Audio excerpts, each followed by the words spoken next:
pencernaan.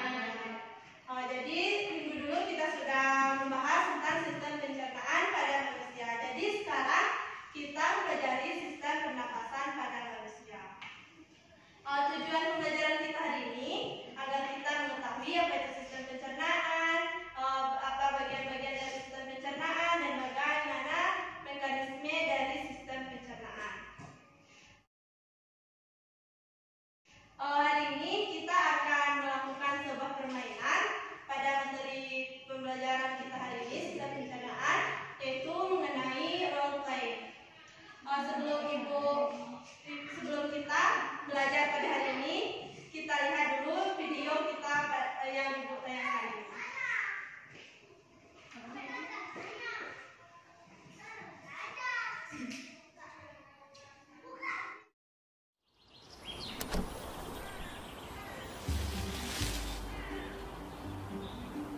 Manusia, hewan maupun tumbuhan, sebagai makhluk hidup, kita perlu oksigen untuk hidup. Waktu bernafas, kita mempunyai organ-organ yang bekerja sama dan membentuk sistem organ yang bekerja mengatur oksigen yang ada di lingkungan hidup sampai pada setiap sel yang kita butuhkan. Oksigen ini tidak tersedia di dalam tubuh makhluk hidup. Kita mendapatkan oksigen dari lingkungan sekitar kita. Bernafas artinya kegiatan menghirup atau memasukkan oksigen dari lingkungan hidup dan mengeluarkan karbon dioksida dan uap air melalui alat pernafasan kita. Kali ini kita akan mempelajari lebih lanjut tentang organ-organ pernafasan manusia.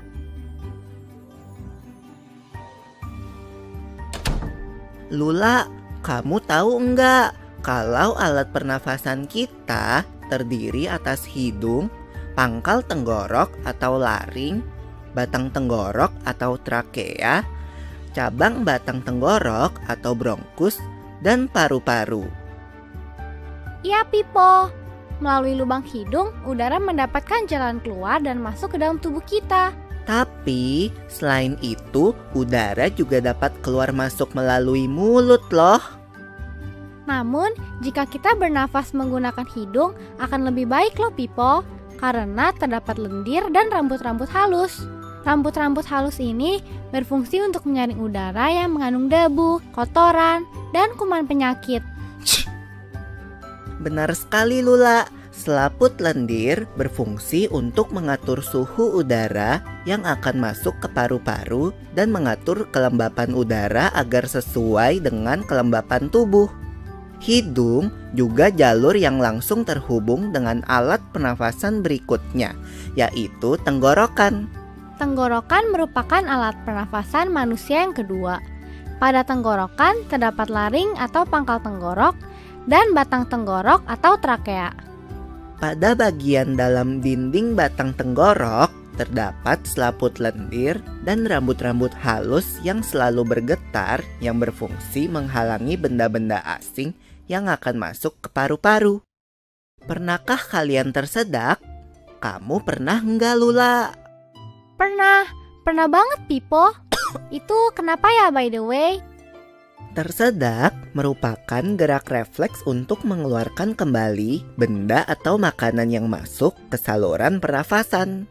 Oh, aku tahu. Gerak refleks adalah gerak cepat dan otomatis yang menanggapi rangsangan dari luar organ, kan? Iya, Lula. Kemudian pangkal tenggorok yang disebut juga laring menghubungkan hidung dengan batang tenggorok atau yang biasa disebut trakea. Pada ujung trakea terdapat bronkus, yaitu percabangan yang menghubungkan trakea dengan paru-paru kiri dan kanan. Paru-paru terletaknya di dalam rongga dada, kan, Pipo? Jika kita menghirup udara, maka udara masuk ke paru-paru. Lalu kemana lagi ya?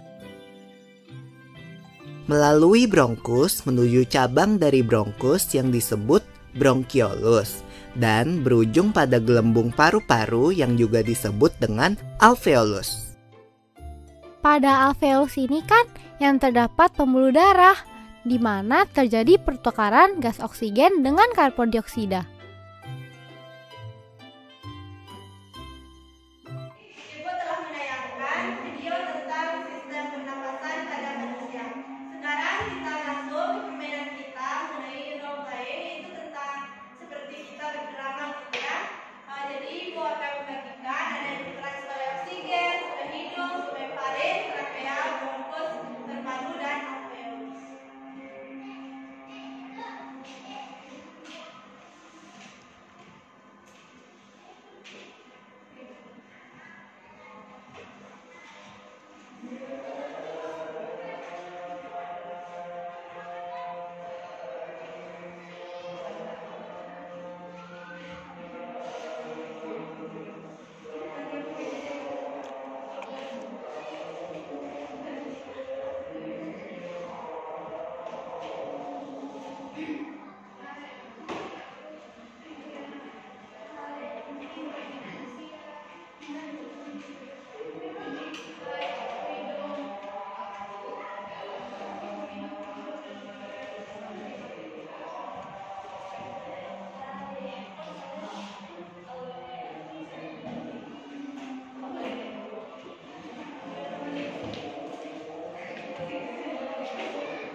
Jadi sistem permainan kita hari ini, saya berdiri di depan. Yang pertama, silakan oksigen maju ke depan.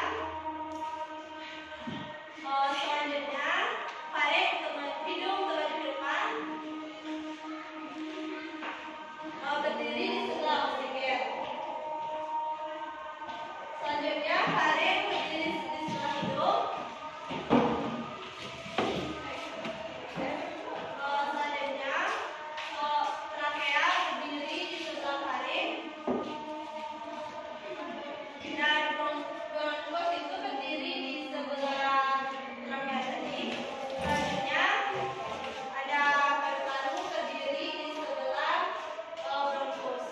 Selanjutnya itu ada alveolus. Jadi permainan kita hari ini, pertama oksigen ini perkenalkan dirinya, bagaimana bentuknya oksigen itu. Selanjutnya oksigen itu bertemu dengan hidung.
Sistem pernafasan manusia.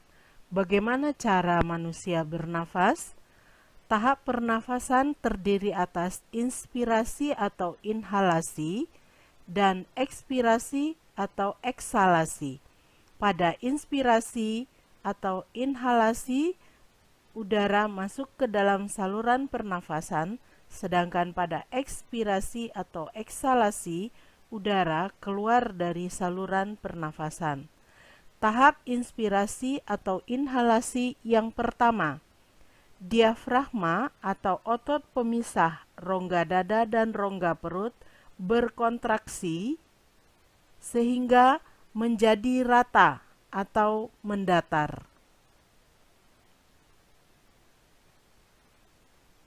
Tahap yang kedua, otot interkostalis, yaitu otot yang merupakan lapisan luar dari otot yang menghubungkan tulang antar rusuk berkontraksi.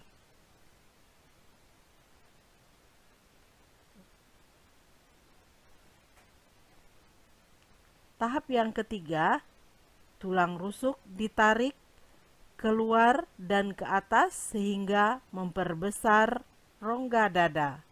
Tulang rusuk ditarik keluar dan ke atas sehingga memperbesar rongga dada. Yang keempat, rongga dada membesar.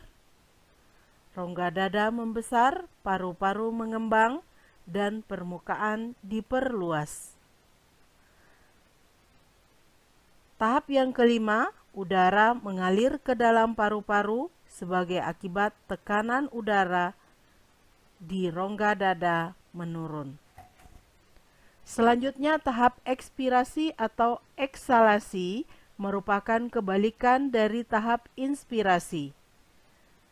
Tahap ekspirasi dimulai dengan diafragma berelaksasi. Ini diafragma atau otot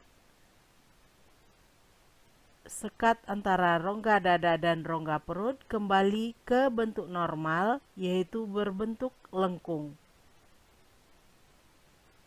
Ini dalam bentuk lengkung. Otot interkosta eksternal atau otot antar tulang rusuk berelaksasi. Tulang rusuk akan tenggelam ke bawah dan ke dalam sehingga menekan rongga dada bagian depan. Volume rongga dada menjadi lebih kecil sehingga volume paru-paru ikut menjadi lebih kecil karena jaringan paru-paru bersifat elastis. Terakhir, udara keluar dari paru-paru karena tekanan dalam rongga dada lebih tinggi dari tekanan atmosfer. Setelah kalian sudah menonton tadi video dari mekanisme dari pernapasan. Selanjutnya, sebelum Ibu membagikan LKPD, Ibu akan bagikan kalian dua kelompok. Silakan Keza duduk di sebelah sini untuk jadi kelompok 1. Dan ini kelompok 2.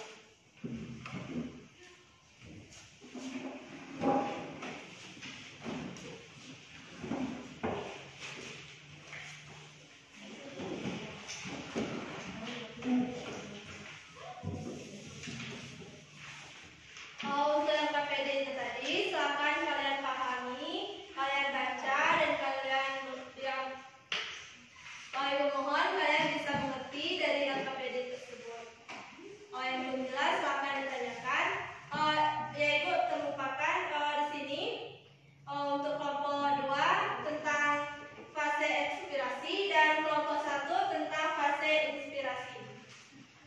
Silakan membaca dan memahami, mengamati.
itu